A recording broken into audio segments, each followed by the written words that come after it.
অনুরাগীর ছোঁয়ার নতুন প্রমোতে দেখা যায় হঠাৎই সূর্য দীপার বাড়িতে আসে আর বলে, রূপা মা কোথায় তুমি, এই দেখো তোমার জন্য কি নিয়ে এসেছি।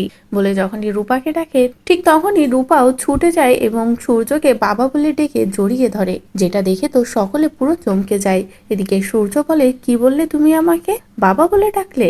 এদিকে সোনা তো বলে, তুমি আমার বাবাকে বাবা বলে ডাকছো কেন পাকা মেয়ে, তোমার কি নিজের বাবার কথা মনে পড়ছে? সে কথা শুনে তো রূপার মন খারাপ হয়ে যায়। রূপা বলে, সরি হিংসেগুটি, আমি আর কখনো তোমার বাবাকে বাবা বলে ডাকবো না। এদিকে দীপা তো লাবণ্যকে বলে, মা কি হলো হঠাৎ করে, রূপা কি সব সত্য জেনে গেল? আমি তো কিছুই বুঝতে পারছি না। এদিকে রূপা বলে, ডাক্তার বাবু আমি তোমাকে আর কখনো বাবা বলে ডাকবো না, আমার ভুল হয়ে গেছে। বলে রূপা অনেকটাই দূরে সরে যায়, দূরে সরে গিয়ে কান্নায় ভেঙে পড়ে আর মনে মনে বলে, আমি কি কখনো ডাক্তার বাবুকে বাবা বলে ডাকতে পারবো না?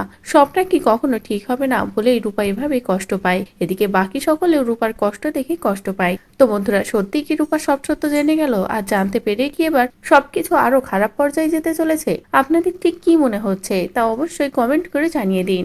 পরবর্তী আপডেট পেতে চ্যানেলটি সাবস্ক্রাইব করুন।